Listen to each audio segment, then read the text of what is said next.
1부에 이어서 롱터미즘, 인구론, 새로운 40년을 준비한다 이어서 전해드리겠습니다. 박소연 의원님과 함께합니다.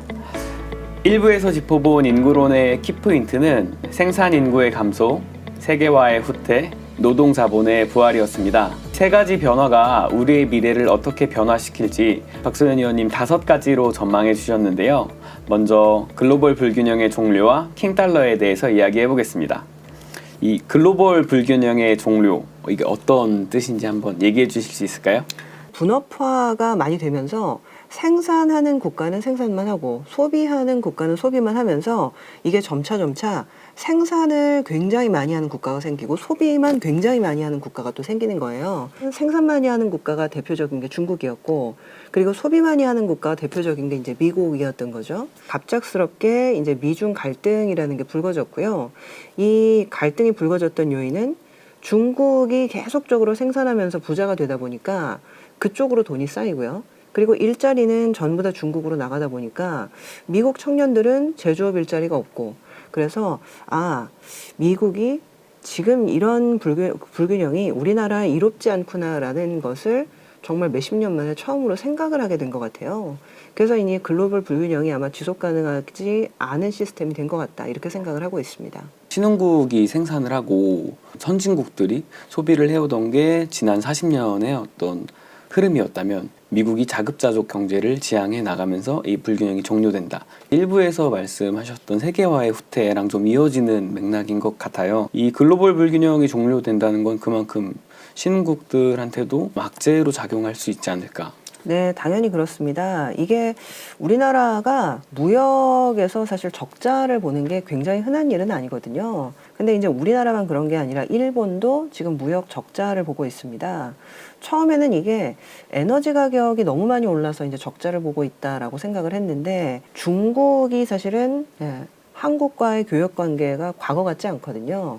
우리나라가 이제 무역 적자를 보는데 대중무역 적자를 보는 것도 굉장히 오랜만입니다. 그러니까 어떻게 보면 중국이 생산하고 미국이 소비하는 그 시스템이 깨져나가면서 중국은 다시 자급자족 경제로 약간 돌아가는 흐름들이 있고요. 중국은 더 이상 한국과 일본에서 이 반제품을 수입을 하다가 조립을 하는 그런 형태로 이제 제품을 만드는 것이 아니라 로컬 업체들한테 조달을 해서 이제 수출을 하기 시작을 하는 거죠.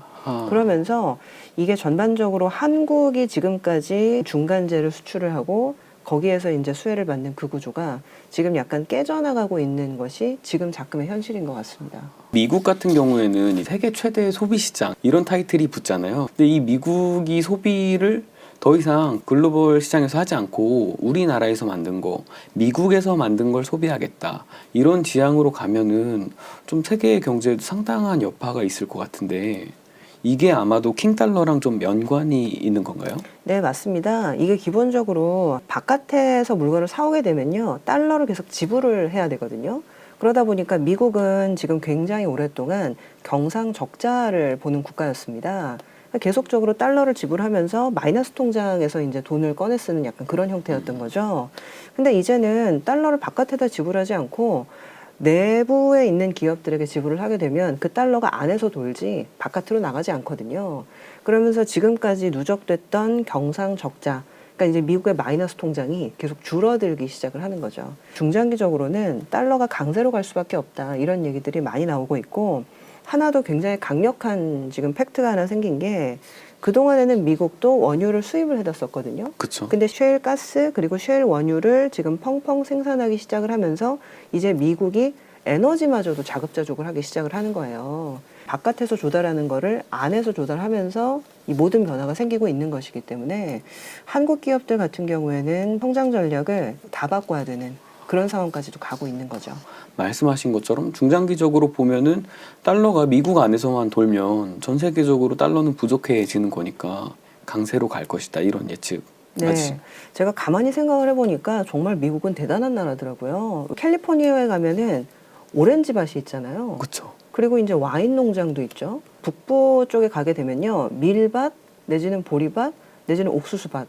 그러니까 실질적으로 농산물도 미국은 수출하는 국가거든요. 자급자족을 하면서 또 밀까지 수출을 하고, 또 에너지도 자급자족이 되고, IRA 한다라고 하면서 인플레이션 감축법, 공장도 다 돌아와라, 이렇게 얘기를 하고 있기 때문에 그러니까 이제 완전히 사실은 미국이 전략을 바꾸게 되면서 난관에 봉착하는 국가들이 저는 꽤 있을 것 같습니다.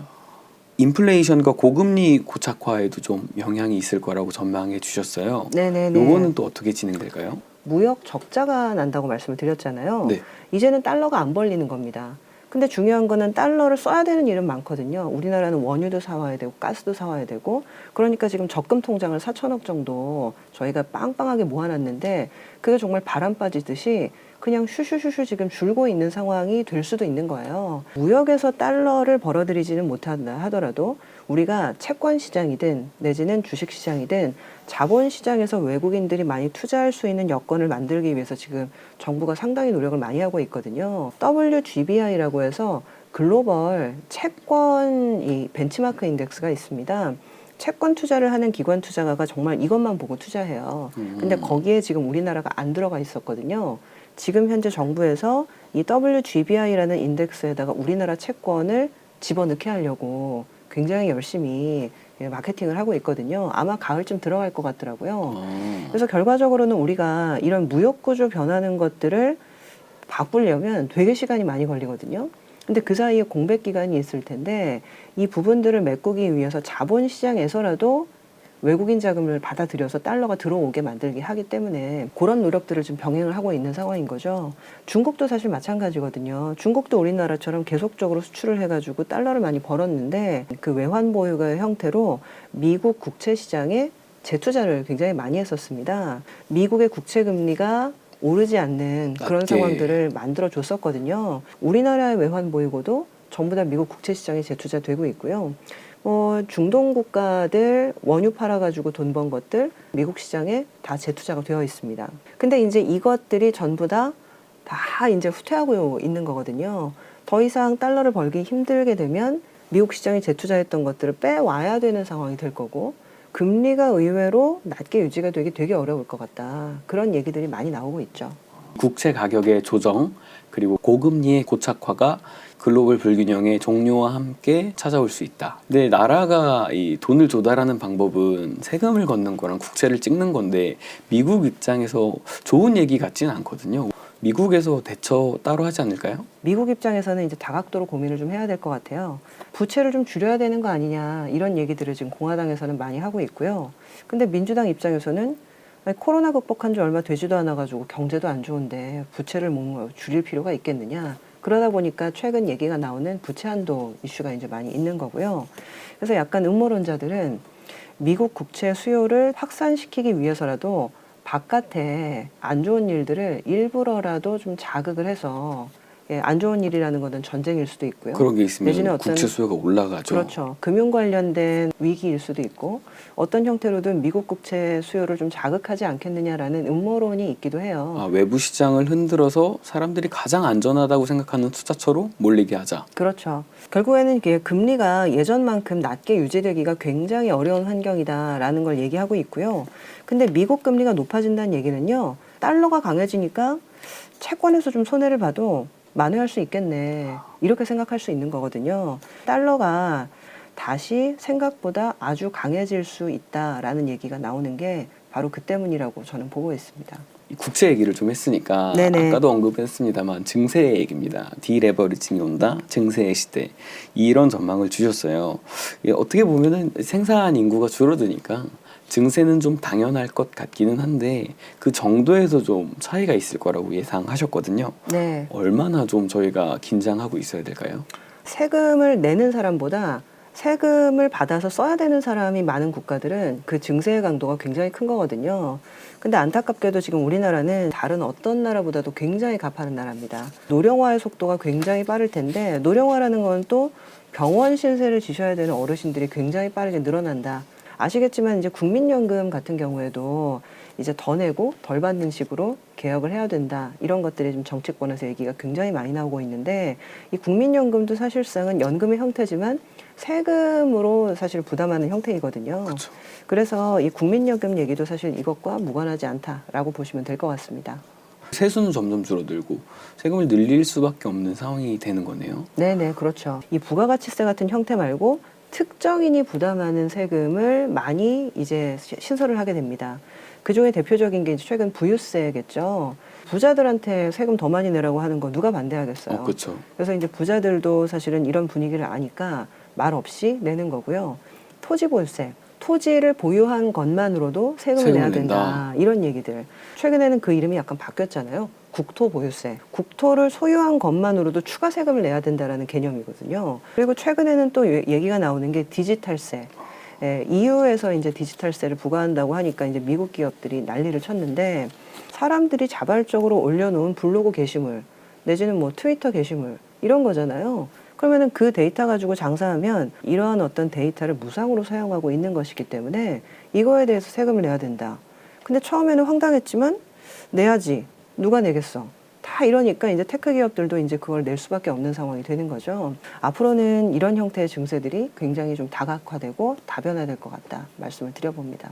새로운 세금이 늘어난다는 것도 경제의 어떤 변화로 작용하는 것 같고, 근데 이게 처음 있는 일은 아니더라고요. 1930년대, 40년대가 아시겠지만 이제 2차 세계대전이 있었을 때입니다. 근데 그 2차 세계대전이 있었을 때 미국에서 최고 소득세율이 90%가 넘었더라고요. 조금 벌 때는 세금을 20% 내겠지만은 일정 부분 이상 세금을 벌게 되면 그냥 그 나머지는 전부 다 100% 세금을 내는 겁니다. 근데 그게 가능했던 이유는 전쟁을 하기 위해서 애국심을 발휘하는 그런 것들이 굉장히 중요해지는 사회 분위기다 보니까 부자들한테 90% 이상 세금을 걷어도 뭐라고 하는 사람들이 없었던 거예요. 당연히 내야 된다. 왜냐하면 자유주의 미국을 지키기 위해서 전쟁 국채 같은 것들도 발행하고 그랬었거든요.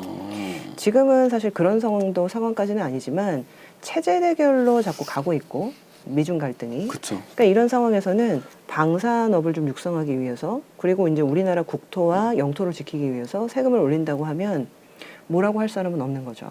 정치적인 당위성이 충분해졌네요. 어떻게 보면은. 그렇습니다. 그다음 이제 제3지대 부상 한번 얘기 다뤄볼 건데요. 일본이 늙어갈 때 중국을 포함해서 많은 생산기지들 이 부상을 하면서 수입 물가를 굉장히 낮게 유지해주고 일본은 구매력을 유지할 수 있었다.